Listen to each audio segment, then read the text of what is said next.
On March 14, 2019, a crisp spring morning in Scottsdale, Arizona, life changed forever for the Reed family.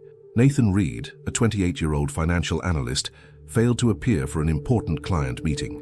His colleagues, initially irritated by his uncharacteristic absence, became concerned when calls to his cell phone went straight to voicemail. By the afternoon, his supervisor had contacted emergency contacts, setting in motion a sequence of events that would eventually uncover a shocking family tragedy. Nathan lived alone in a modest single-story home in a quiet suburban neighborhood.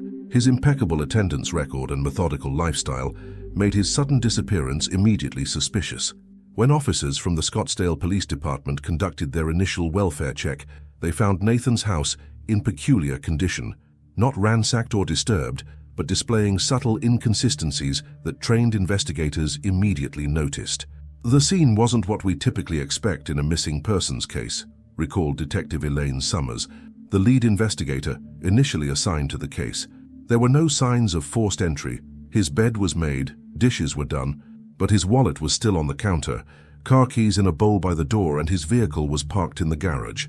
It appeared as if he had intended to leave for work, but never made it out the door." The first person to officially report Nathan missing wasn't a co-worker, but his younger brother, Tyler Reed, a 23-year-old graduate student at Arizona State University.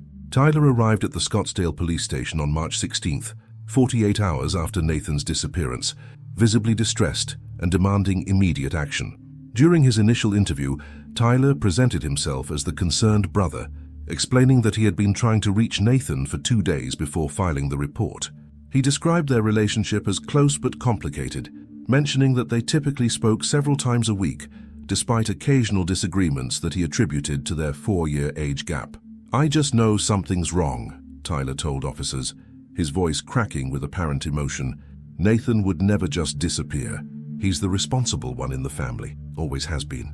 The investigation began as a standard missing persons case.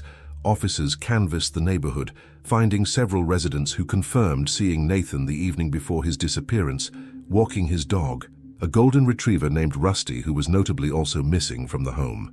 Utility records showed normal usage patterns until the morning of March 14th, when all activity ceased. Nathan's cell phone had last pinged a tower near his residence at approximately 11:23 p.m. on March 13th. As days stretched into a week, the case took on greater urgency. Nathan's parents, divorced and living in different states, arrived in Arizona and made emotional pleas on local news stations.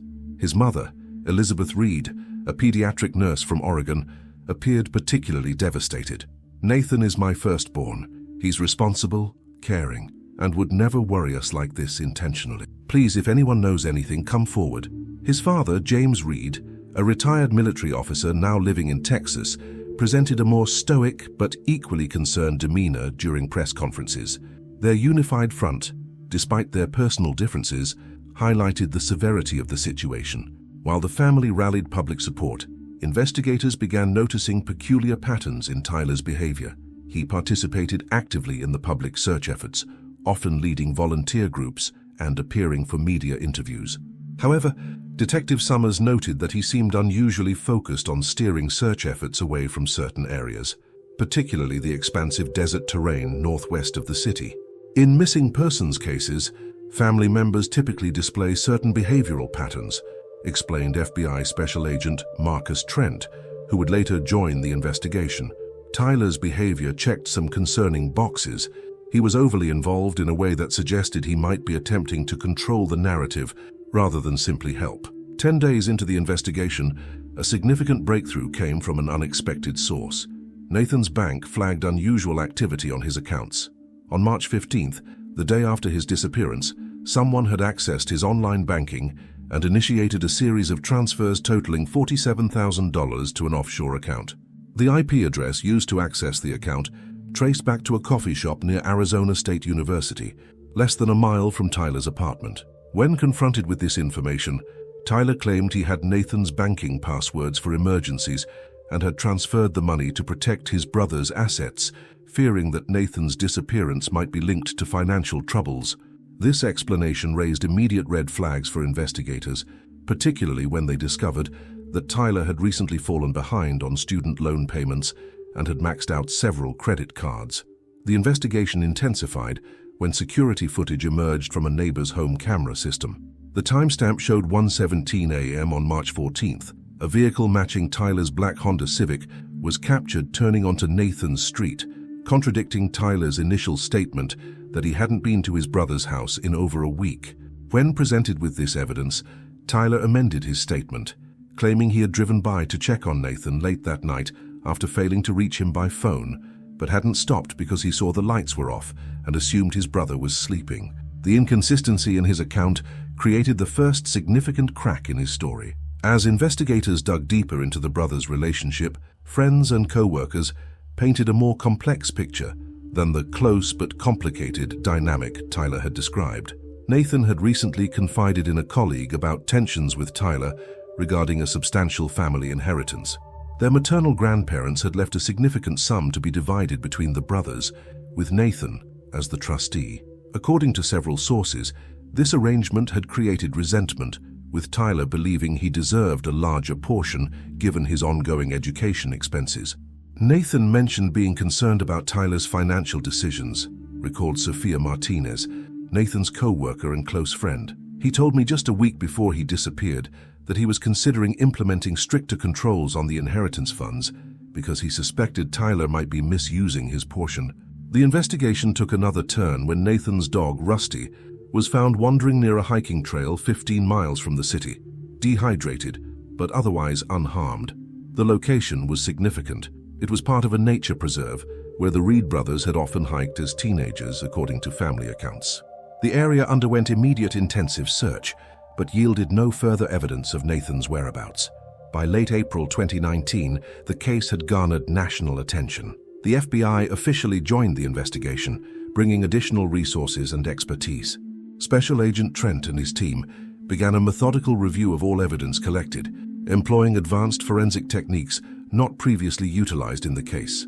A forensic examination of Nathan's home revealed minute traces of blood in the kitchen sink trap, too degraded for conclusive DNA testing, but sufficient to indicate recent cleaning with industrial-strength chemicals. Similar chemical residues were found in the garage. When agents obtained a warrant to search Tyler's vehicle, they discovered matching chemical compounds in the trunk liner, despite evidence of thorough cleaning. As spring turned to summer with no sign of Nathan, investigators developed a theory. Whatever had happened to Nathan Reed had occurred in his home on the night of March 13th, and his brother Tyler was now the prime suspect. What they lacked was a body and a definitive motive beyond the financial tensions. Little did they know that the harsh Arizona desert, keeper of many secrets, would eventually reveal the truth about Nathan Reed's fate. And Tyler, despite his careful planning, had made one critical mistake that would ultimately lead to his undoing, a mistake buried in the digital footprint he thought he had erased. As monsoon season approached in the summer of 2019, the investigation seemed to stall, but beneath the surface, a complex web of evidence was slowly tightening around Tyler Reed. What investigators needed now was the final piece of the puzzle, and they would find it in the most unexpected place. The summer heat in Arizona reached punishing levels as July 2019 arrived, mirroring the intensity of the investigation into Nathan Reed's disappearance. 4 months had passed since anyone had seen the 28-year-old financial analyst, and what began as a missing persons case had gradually transformed into a suspected homicide investigation, though investigators kept this shift quiet to avoid alerting their primary person of interest. While the public search for Nathan continued with diminishing media coverage, Detective Summers and FBI Special Agent Trent focused their attention on building a case against Tyler Reed. Their suspicions, initially based on behavioral inconsistencies, had solidified through accumulating circumstantial evidence, but they needed more to make an arrest. In cases without a body, you need an airtight collection of evidence, explained Special Agent Trent. Every piece needs to tell the same story, leaving no room for reasonable doubt. The financial angle provided the first substantial breakthrough. Forensic accountants discovered a pattern of unauthorized transfers from Nathan's portion of the family trust, dating back 6 months before his disappearance. These transfers, small enough individually to avoid triggering alerts but totaling over $215,000, had been disguised as investment diversification. The money had ultimately been funneled through several accounts before landing in an offshore entity connected to Tyler. When confronted with these findings in a voluntary interview, Tyler claimed Nathan had authorized the transfers to help with his graduate studies and personal financial troubles. However, trust documents required written authorization for such transactions, documentation Tyler couldn't produce. The financial motive became increasingly clear, noted forensic accountant Rebecca Winters, who consulted on the case. Tyler had accumulated significant gambling debts through online poker sites and several high-interest personal loans. He was underwater financially despite the regular disbursements from the trust. The investigation revealed that the Reed grandparents' inheritance had totaled approximately $7 million, split equally between the brothers, but with Nathan serving as trustee. This arrangement gave Nathan oversight of the entire sum, including how and when funds were disbursed. According to the trust's terms, misuse of funds could result in a beneficiary's disqualification, a clause that now appeared particularly relevant.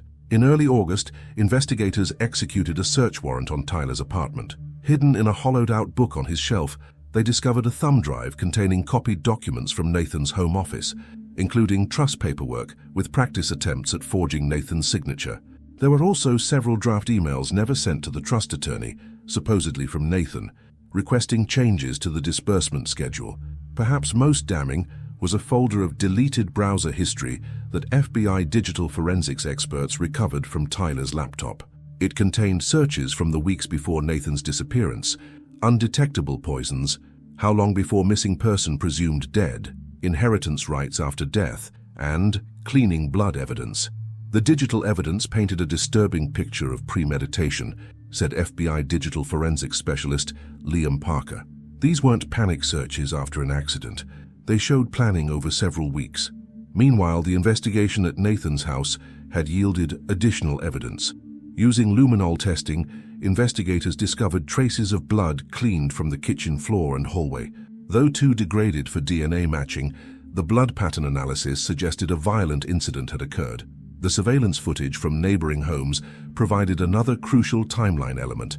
While Tyler had admitted to driving by Nathan's house late on March 13th, additional camera footage from other angles showed his vehicle parked 2 blocks away for nearly 3 hours, from approximately 10:30 p.m. until 1:45 a.m. When he finally drove past the house's camera at 1:17 a.m., he continued around the block and returned to the parked position, staying there until leaving the area entirely at 1:45 a.m. This timeline contradicted Tyler's claim of merely driving by and suggested he had spent significant time at or near Nathan's house during what investigators now believed was the window when Nathan was killed. In late August, investigators caught a significant break.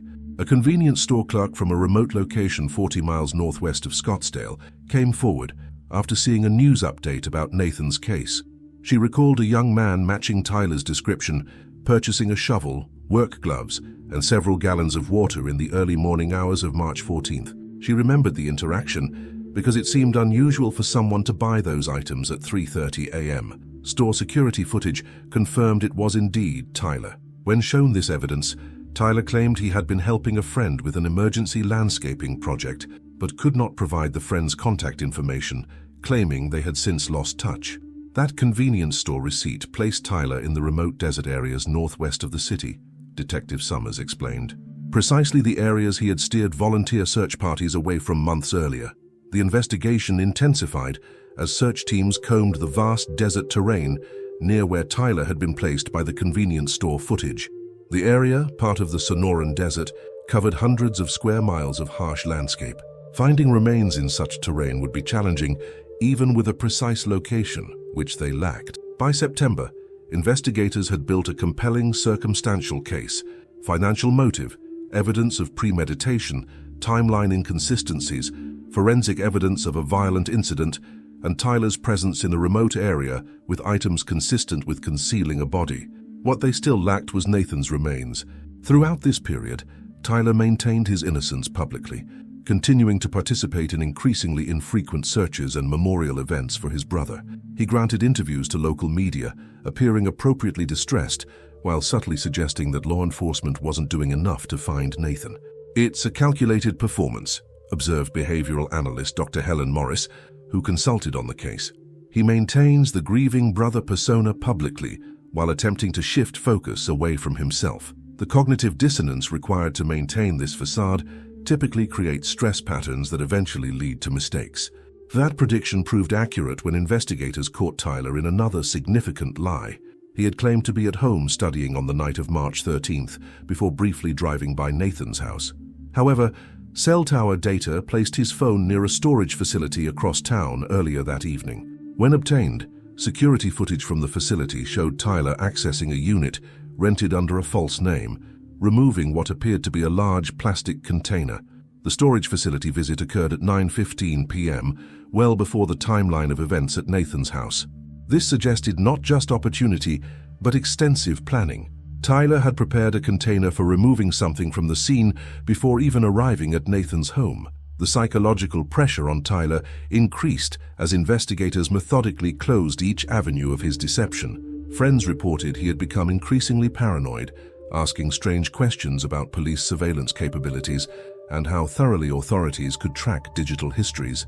"We were implementing a strategy of controlled pressure," explained Special Agent Trent. "We wanted him aware that we were focusing on him without revealing the full extent of our evidence.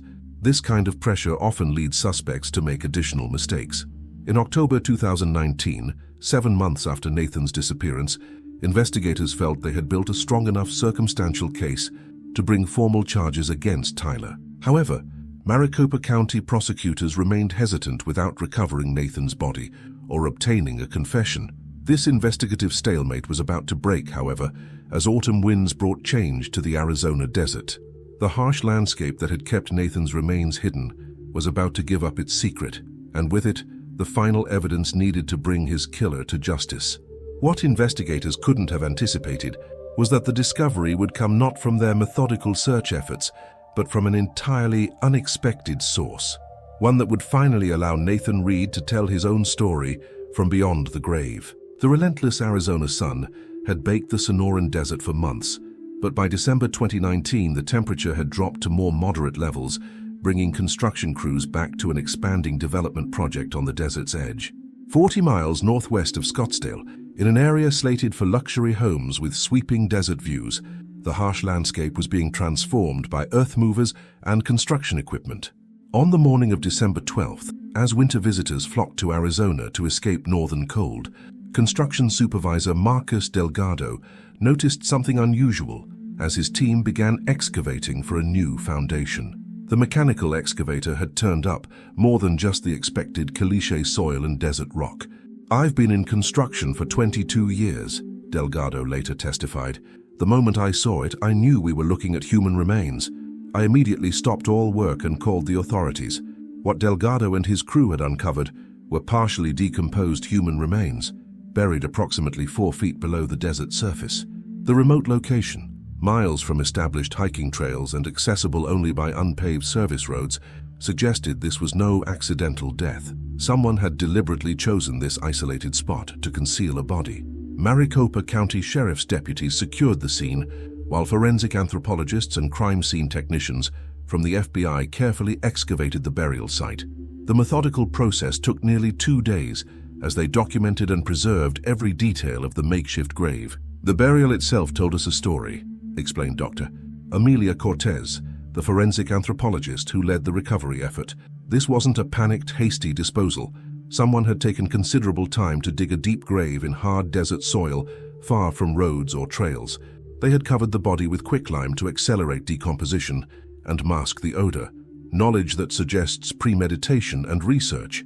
Despite these efforts to accelerate decomposition, the arid desert climate had partially preserved the remains. The body had been wrapped in plastic sheeting before burial, which, ironically, had protected some evidence from the caustic effects of the quicklime. Dental records quickly confirmed what investigators had suspected. They had found Nathan Reed. The discovery transformed the investigation.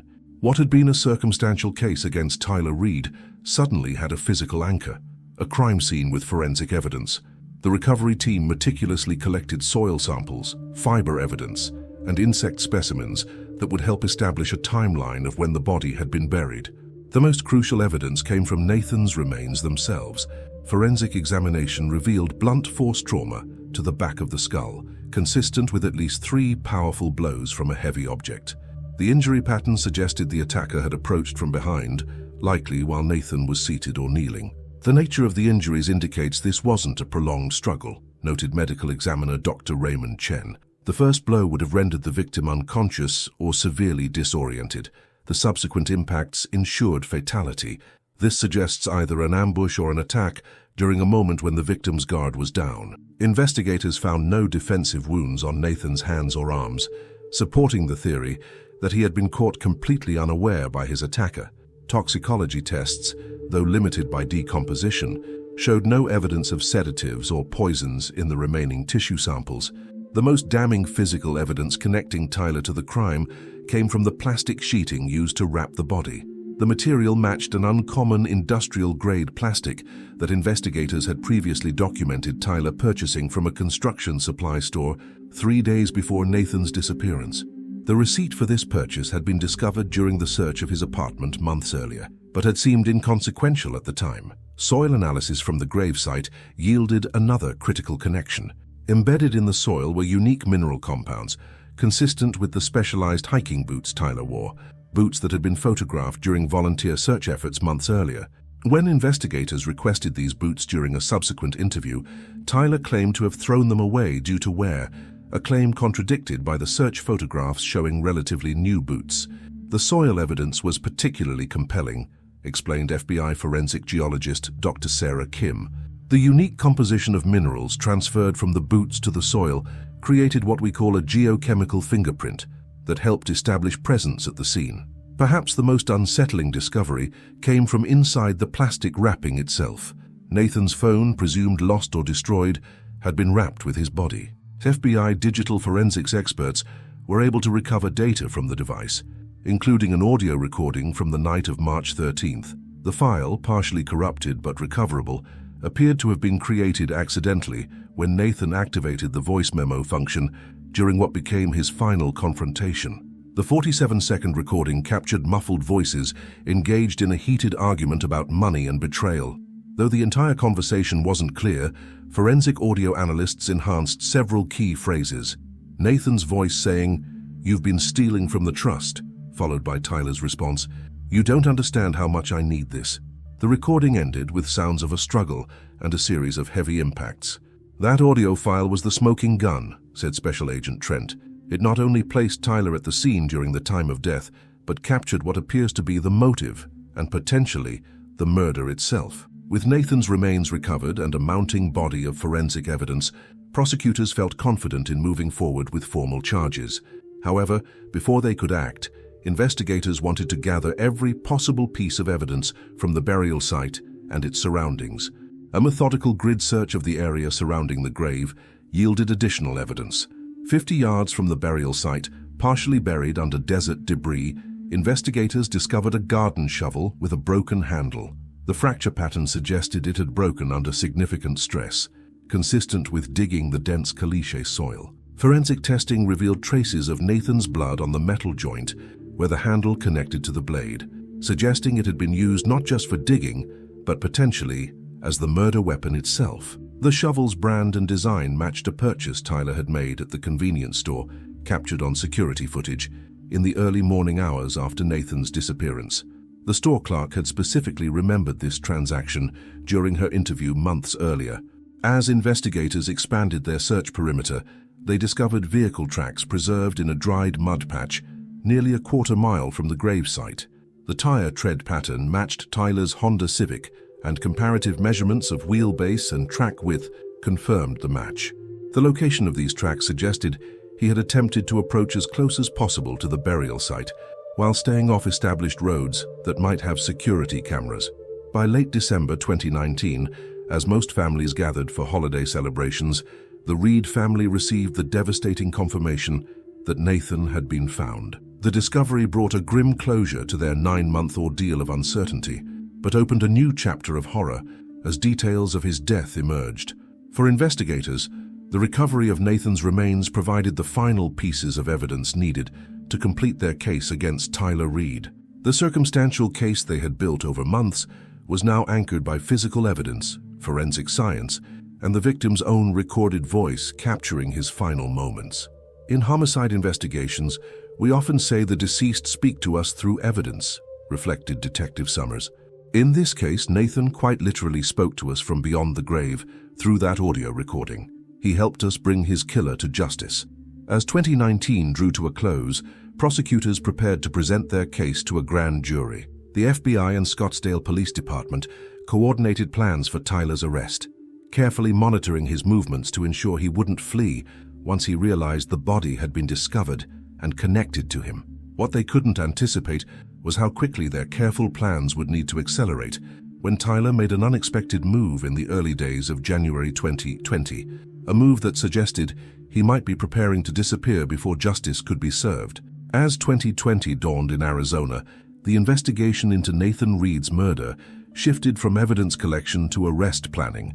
FBI Special Agent Marcus Trent assembled a tactical team specializing in high-risk apprehensions, concerned that Tyler Reed might attempt to flee once he realized how much evidence had accumulated against him. These concerns weren't unfounded. Since the discovery of Nathan's remains in mid-December, surveillance teams had observed subtle but significant changes in Tyler's behavior. He had withdrawn substantial cash from multiple bank accounts, totaling just under $10,000 from each institution, amounts carefully calculated to avoid mandatory reporting thresholds. He had also visited the passport office, claiming he needed an expedited renewal for an upcoming academic conference in South America. "We were watching a flight risk develop in real time," explained Special Agent Trent. "All the behavioral indicators suggested he was preparing to disappear. We needed to move quickly, but methodically." The surveillance operation had begun months earlier as a basic monitoring program. 2 agents in rotating shifts observed Tyler's movements, documenting his routines and associations. After the discovery of Nathan's body, this operation expanded dramatically to 24-hour coverage, with technical surveillance measures added after obtaining judicial authorization. "We installed a pen register on his phone lines to track call patterns without monitoring content," said FBI technical specialist Vanessa Wong. "We also received authorization for mobile tracking on his vehicles and electronic devices. The goal was to create a comprehensive surveillance bubble that would alert us to any escape attempt." This surveillance revealed troubling patterns. Tyler had begun taking meandering routes when driving, frequently doubling back or making unnecessary turns. Classic counter-surveillance techniques. He had also purchased a used motorcycle through a private seller, paying cash and never registering it in his name. The motorcycle was stored in a friend's garage, discovered only through the expanded surveillance operation. Most concerning was his internet activity. Despite using privacy browsers and virtual private networks, federal analysts detected Tyler researching non-extradition countries, wilderness survival techniques, and methods for creating false identification. He had also visited several Bitcoin exchanges, potentially converting assets to cryptocurrency that would be difficult to trace. He was checking all the boxes for someone planning to go off-grid, noted FBI behavioral analyst Dr. Helen Morris. The research was methodical and progressive, suggesting he was working through a mental checklist toward eventual flight. On January 7, 2020, the operation accelerated unexpectedly when surveillance teams observed Tyler packing his car with camping gear and emergency supplies. More alarmingly, he was photographed placing what appeared to be his grandfather's antique revolver in the vehicle, a weapon not previously known to investigators. With signs pointing to imminent flight, Special Agent Trent made the decision to execute the arrest warrant immediately rather than waiting for the planned operation date 3 days later. By 2 p.m., tactical teams were in position around Tyler's apartment complex, with additional units stationed at potential escape routes. The arrest plan incorporated lessons from previous high-profile fugitive cases. Rather than a direct approach that might trigger a desperate escape attempt, agents created a controlled scenario designed to contain Tyler with minimal risk to the public or officers. "We arranged for the apartment complex management to call him about a fictional water leak affecting his unit," explained tactical team leader Agent Sofia Rivera. "This gave us a pretext to ensure he would be home and distracted when we moved in. When a maintenance worker, actually an undercover agent, knocked on Tyler's door at 3:17 p.m., tactical teams were already positioned at every exit. As Tyler opened the door, agents executed a textbook arrest, securing him before he could react or reach for the weapon they now knew he possessed. The moment of arrest is often when we see a suspect's mask fall away," said Dr. Morris, who observed the operation. Tyler's reaction was telling. There was no shock or outrage, just resignation. It was the response of someone who had been anticipating this moment. The search of Tyler's apartment following his arrest revealed the full extent of his flight preparations. Agents discovered $42,000 in cash hidden in a modified air vent, 3 different prepaid cell phones, wilderness survival equipment, and a laptop containing extensive research on living off the grid in remote parts of Central and South America. Most incriminating was a locked fireproof box containing what appeared to be Nathan's personal effects, his wallet, watch, and several family photographs that had been missing from his home. The box also held a handwritten journal in which Tyler had documented his growing resentment toward his brother over the family inheritance. One entry from February 2019, approximately a month before the murder, read, "N continues to hold the money over my head like I'm some irresponsible child. He doesn't understand what it's like to struggle while he plays the responsible trustee. This can't continue. There has to be a permanent solution to our problem." The journal provided prosecutors with crucial evidence of premeditation and motive. It chronicled Tyler's financial difficulties, gambling debts, and growing obsession with gaining control of the entire family trust. The final entry, dated March 12, 2019, the day before Nathan's murder, contained just 5 words: "Tomorrow it all gets fixed." While the arrest operation had unfolded flawlessly, the evidence collection was just beginning. With Tyler in custody, investigators could now execute additional search warrants without fear of evidence destruction. They targeted a storage unit rented under an alias they had connected to Tyler through surveillance. The storage facility manager recalled Tyler as a meticulous client who always paid in cash and visited monthly. He would spend hours in there sometimes, the manager noted. Always came alone, always seemed nervous about being observed. Inside the climate-controlled unit, investigators discovered what amounted to a detailed record of the crime. Tyler had preserved Nathan's laptop and phone backups, apparently hoping to access financial accounts. They found a collection of cleaning supplies matching the chemical residues discovered in Nathan's home and Tyler's car trunk. Most disturbing was a detailed checklist titled Contingencies that outlined steps for disposing of evidence, creating alibis, and responding to police questioning.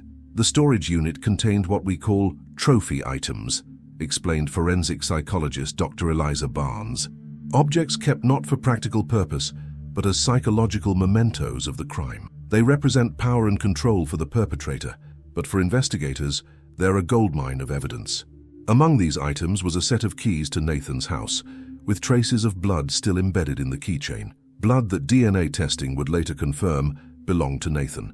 There was also a partially burned stack of documents related to the family trust, suggesting Tyler had attempted to destroy financial evidence but had stopped midway, perhaps unwilling to fully part with proof of his victory. The most technologically significant discovery was an external hard drive containing what appeared to be rehearsal videos.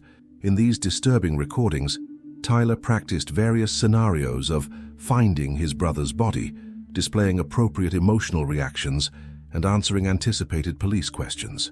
The timestamps showed these videos had been created weeks before Nathan's disappearance. The level of preparation was extraordinary, said Special Agent Trent. He had essentially created a performance playbook for every scenario, except the one that actually occurred. That forensic evidence would lead us directly to him, despite the absence of a body. As the evidence mounted, investigators conducted a formal post-arrest interview with Tyler. After being advised of his rights, he initially maintained his innocence, calmly denying any involvement in his brother's disappearance and suggesting that law enforcement was focusing on him due to lack of other leads. This composed facade cracked when interviewers revealed they had recovered Nathan's phone with the partial audio recording of the confrontation. Tyler's demeanor visibly shifted upon learning of this evidence, though he continued to deny responsibility, claiming the recording had been misinterpreted. "We're trained to recognize deception indicators," explained Detective Summers, who participated in the interview. "When we mentioned the audio recording, Tyler exhibited several classic signs: pupil dilation, micro-expressions of fear, increased swallowing frequency, and postural rigidity.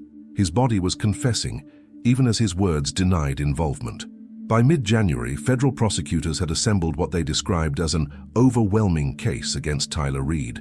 The evidence spanned financial records, forensic data, surveillance observations, physical evidence from multiple locations, and Tyler's own writings and recordings. What they couldn't have anticipated was that the case would take yet another turn, one that would reveal even darker aspects of Tyler's personality and ultimately lead to a confession that would shock even the seasoned investigators who thought they had already uncovered the full extent of his deception. As Tyler awaited his first court appearance in federal custody, investigators continued processing the mountain of evidence they had collected. Hidden among the digital files on his devices, they would soon discover information suggesting that Nathan's murder might not have been Tyler's first attempt at eliminating obstacles through violence, a revelation that would cast an even more sinister light on the case that had already shaken the community to its core. The Federal Detention Center in Phoenix, where Tyler Reed awaited trial, was designed to house the most dangerous offenders in Arizona's criminal justice system. Within its concrete walls and under constant surveillance, even the most composed criminals often began to show cracks in their carefully constructed facades. For Tyler, this process began during his third week of incarceration. January 2020 brought record-low temperatures to Arizona, but inside the interrogation room of the detention center, the atmosphere was stifling. FBI Special Agent Trent and Detective Summers had strategically arranged for Tyler's interview to take place in the smallest available room, a psychological tactic designed to increase discomfort and diminish the suspect's sense of control. In high-profile cases with substantial evidence, interrogation becomes less about gathering new information and more about providing the suspect an opportunity to rationalize their actions, explained Dr. Morris. We create an environment where confession feels like the path of least resistance. The interrogation strategy had been meticulously planned. Rather than confronting Tyler immediately with the strongest evidence, investigators would build gradually, allowing him to commit to denials that could later be systematically dismantled. They would also leverage a powerful psychological tool, Tyler's own narcissistic need to be recognized as intelligent. From our behavioral analysis, it was clear that Tyler prided himself on his intellectual superiority, noted Dr. Morris. By feigning admiration for the complexity of his scheme, while simultaneously exposing its flaws, we could appeal to his ego while dismantling his defenses. The interview began with casual conversation about Tyler's academic background and future plans, creating an illusion of interest in him as a person rather than a suspect. Gradually, investigators introduced financial questions, beginning with innocuous inquiries about the family trust structure before transitioning to specific, unauthorized transactions. For the first hour, Tyler maintained his composure, offering plausible explanations for each discrepancy and portraying himself as a devoted brother who had been falsely accused. His demeanor remained controlled, his responses measured and consistent with his previous statements. The turning point came when Agent Trent casually mentioned a detail they had discovered in Tyler's journal, a reference to practicing Nathan's signature. The entry itself was relatively minor compared to other evidence, but its casual introduction visibly unsettled Tyler. His previously fluid responses became halting, marked by increased pauses and qualifiers. That single moment changed the dynamic of the interview, recalled Detective Summers. He realized we weren't fishing for information. We already had it. His mental calculations shifted from denial to damage control. Investigators then methodically presented evidence in escalating significance: the forged trust documents, the convenience store footage showing him purchasing burial supplies, the chemical residues in his vehicle, and finally, the partial audio recording from Nathan's phone. When played in the small interrogation room, Nathan's voice, capturing what were likely his final words, created a profound psychological impact. The recording, enhanced by FBI audio specialists, now clearly captured Nathan saying, "Tyler, what are you doing? Put that down," followed by sounds of a struggle and 3 distinct impacts. After we played that recording, Tyler sat in complete silence for nearly 4 minutes, said Agent Trent. We're trained not to fill these silences. The psychological pressure they create often leads to the most significant breakthroughs. When Tyler finally spoke, his entire demeanor had transformed. The confident, controlled persona gave way to someone visibly exhausted by the weight of maintaining his deception.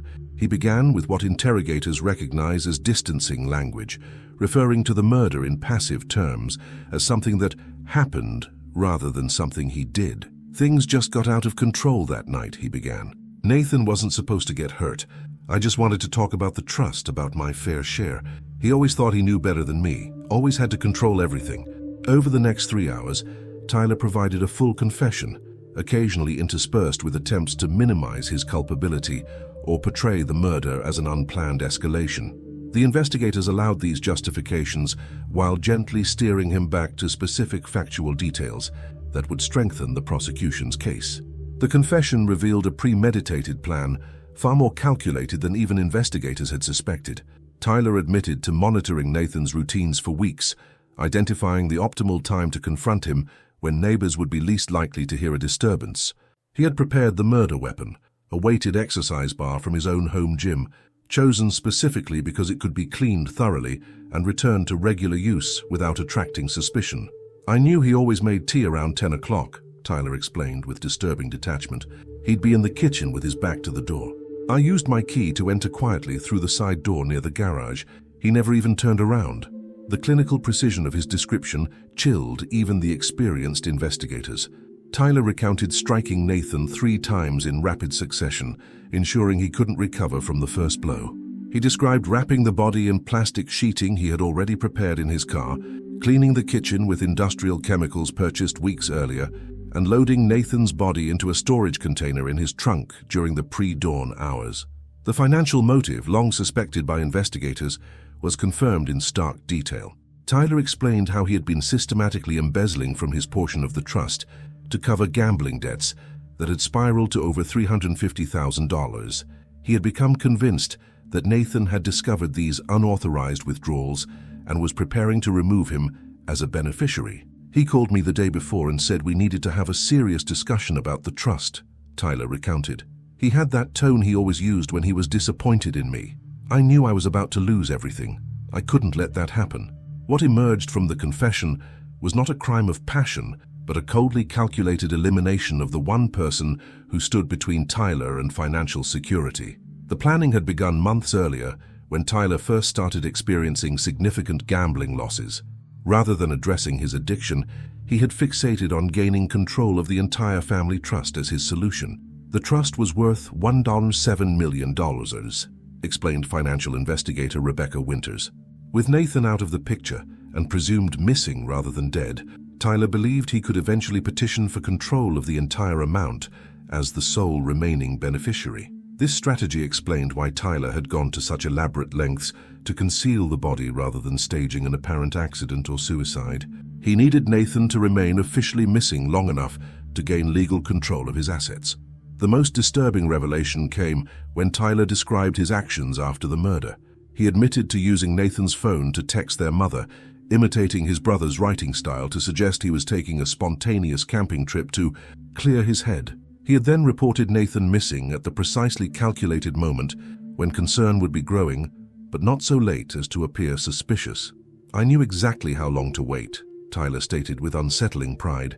"Too soon would seem strange. Too late would make me look guilty.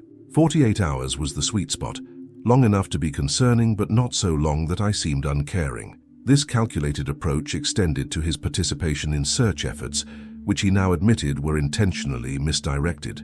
"I made sure to lead groups east of the city, away from where I'd actually buried him. I even planted Nathan's watch on one of those trails to keep searches focused there." The confession also revealed that Tyler had created elaborate contingency plans. If Nathan's body was discovered, he had prepared to claim that his brother had been involved with dangerous people through his financial work. He had even gone so far as to plant suspicious financial documents on Nathan's computer, suggesting connections to money laundering operations. Documents investigators had discovered, but quickly identified as fabricated. As the interview concluded, Tyler made a final admission that provided the clearest window into his disturbed psychology. "In a way, I was relieved when you found the body. Living with the uncertainty of whether it would be discovered was exhausting. At least now it's over." This statement, devoid of remorse for his brother's death and focused entirely on his own psychological comfort, underscored the profound narcissism that had enabled him to murder his only sibling for financial gain. By the time formal charges were filed in late January 2020, the prosecution had assembled an overwhelming case: forensic evidence, digital records, financial documentation, witness statements, and now a detailed confession. Tyler Reed was charged with first-degree murder, fraud, embezzlement, and obstruction of justice. What no one could anticipate was that this seemingly conclusive chapter in the case would not be the final one. Within the federal detention system, Tyler Reed would face an unexpected reckoning, one that would deny the justice system its opportunity to impose its full measure of accountability and leave the Reed family with lingering questions that would never be fully answered. The federal penitentiary system is designed to contain society's most dangerous offenders, maintaining strict security protocols while cases proceed through the justice system. For high-profile defendants like Tyler Reed, this meant assignment to the Special Housing Unit of the Federal Correctional Institution in Tucson, Arizona. Here in February 2020, he awaited trial while prosecutors prepared what they considered an airtight case against him. The evidence was overwhelming, recalled lead prosecutor Diane Hernandez. We had physical evidence, digital forensics, financial documentation, and a detailed confession.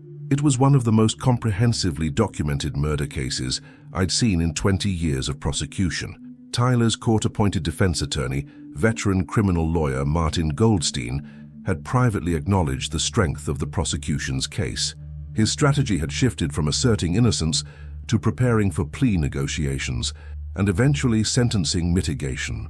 Psychological evaluations had been scheduled to explore potential diminished capacity defenses, though initial assessments suggested Tyler had been fully aware of his actions and their consequences. In cases with this level of evidence, defense strategy often focuses on humanizing the defendant, explained Goldstein in a later interview. We were preparing to present Tyler's gambling addiction as a disease that had progressively impaired his judgment, leading to increasingly desperate actions. This approach faced significant challenges. Tyler's detailed planning and elaborate cover-up efforts strongly indicated clear-headed premeditation rather than impulsive behavior. His journal entries chronicling growing resentment toward Nathan and calculating the financial benefits of his brother's death further undermined any claims of diminished capacity. As preliminary hearings approached, Tyler's demeanor had shifted noticeably. Detention center staff observed him becoming increasingly withdrawn. He declined most visits, including those from his parents, whose devastation at learning their younger son had murdered their elder son had been compounded by Tyler's refusal to speak with them. Family members of perpetrators often experience a complex form of grief, noted victims advocate Melissa Chung, who worked with the Reed parents. They're mourning not just the victim, but also the person they thought they knew in the perpetrator. The Reeds were essentially losing both their sons simultaneously. This parental grief would soon take another tragic turn. On March 17, 2020, as COVID-19 began spreading through the American prison system, federal facilities implemented enhanced lockdown procedures. Inmates were confined to their cells for up to 23 hours daily, with all external visits suspended. For someone already displaying signs of psychological distress, these restrictions created additional pressure. Tyler's behavior during this period raised some concerns among detention staff. He had begun giving away personal items, a common pre-suicidal behavior, and requested meetings with the facility chaplain, despite having previously identified as non-religious.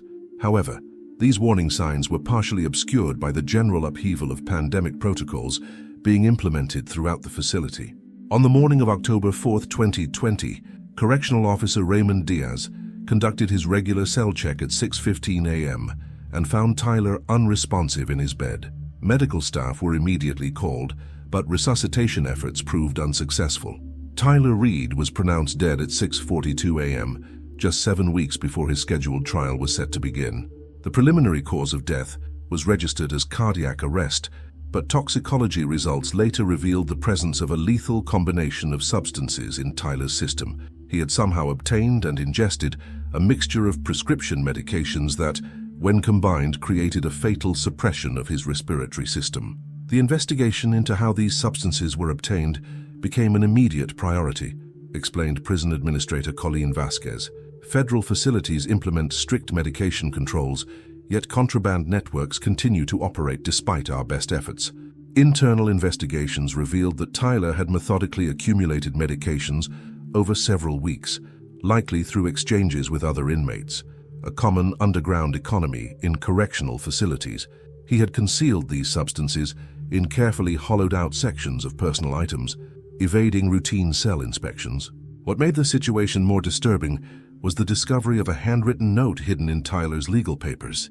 Rather than expressing remorse for Nathan's murder, the note contained detailed instructions for the distribution of his remaining assets and a coldly analytical assessment of his situation. Facing life without parole in a maximum security facility represents an unacceptable quality of life. I've evaluated all possible outcomes and determined this is the optimal solution. I regret nothing except miscalculating the investigation timeline. Had I implemented my contingency plans earlier, this situation could have been avoided entirely. The note's clinical tone and complete absence of emotional connection to his actions reinforced the psychological assessments that had identified strong narcissistic and sociopathic tendencies in Tyler's personality structure. Even in his final communication, he showed no recognition of the devastation he had caused his family or any remorse for taking his brother's life. For the prosecution team that had built the case against him, Tyler's suicide represented a frustrating circumvention of justice. "We had invested thousands of hours building an airtight case," said Special Agent Trent. "The evidence would have been presented in court, creating a public record of his actions and providing some measure of closure for the family. His suicide denied them that process." The impact on Nathan and Tyler's parents was profound. Elizabeth Reed, already devastated by her elder son's murder and younger son's responsibility for it, now faced the loss of both her children without the closure a trial might have provided. James Reed, the retired military officer who had maintained a stoic facade throughout the investigation, suffered a severe heart attack 2 weeks after Tyler's death, though he eventually recovered physically. For families in these situations, the legal process often serves an important psychological function, explained Dr. Sophia Martinez, a trauma specialist who worked with the Reed family. It creates a structured way to process unimaginable events and establishes a public acknowledgement of what occurred. When that process is short-circuited, it can complicate grief and delay healing. In the aftermath of Tyler's death, attention turned to preventative measures within the correctional system. An internal review identified several procedural lapses that had enabled him to accumulate the lethal medications, leading to enhanced monitoring protocols for high-risk inmates and improved contraband detection methods. For the investigators who had worked the case, Tyler's suicide represented a complex moral outcome. "There's a natural human desire to see justice served through the legal system," reflected Detective Summers. At the same time, his death spared the family the trauma of a trial where every disturbing detail would have been publicly examined. Whether that represents justice is a philosophical question rather than a legal one. The case officially closed on December 15, 2020, when the medical examiner's final report classified Tyler's death as suicide by intentional overdose. All criminal charges were formally dismissed, standard procedure when a defendant dies before trial. The evidence collected during the investigation was archived, the case file marked closed, defendant deceased, and the legal machinery that had been building toward trial was dismantled. Yet for those most deeply affected by the case, closure remained elusive. Nathan and Tyler's parents established a scholarship fund in Nathan's memory at his alma mater, creating what they hoped would be a positive legacy from their unimaginable tragedy. They sold both their sons' homes, unable to bear the emotional weight of these physical connections to their loss. Perhaps the most poignant epilogue came 6 months after Tyler's death, when a routine audit of the family trust uncovered something unexpected. Nathan, anticipating potential issues with Tyler's financial management, had established a separate educational fund for any children Tyler might eventually have. Despite his concerns about his brother's behavior, Nathan had maintained hope for Tyler's future and potential redemption, a hope that would never be realized. For the investigators, the Reed case represented both a professional success and a hollow victory. "We did everything right," said Special Agent Trent during a presentation at the FBI Academy, where the case is now used as a training example. "We built a methodical case, collected irrefutable evidence, obtained a confession, and prepared for successful prosecution. Yet the defendant still managed one final act of control by choosing the timing and circumstances of his own end." Detective Summers, who had been the first investigator assigned to Nathan's disappearance, offered perhaps the most reflective assessment. "In law enforcement, we're trained to believe that the system eventually delivers justice. The Reed case reminds us that justice is an ideal we strive for, not a guarantee. Sometimes the most we can offer victims and their families is the truth, even when that truth provides little comfort. As years passed, the Reed case faded from public memory, joining countless other tragedies in the archives of criminal justice. Yet for those who had lived through its every development, the investigators, prosecutors, and most especially the grieving parents, it remained a stark reminder of how quickly ordinary family tensions can spiral into unimaginable tragedy when combined with greed, opportunity, and a profound moral void. In the end, the most complete account of what happened between the Reed brothers exists not in court transcripts or legal judgments, but in the meticulously assembled case files that document how brotherly resentment transformed into calculated murder, a transformation that ultimately claimed both brothers' lives, separated by just 7 months and connected by bonds of family and tragedy that not even death could sever.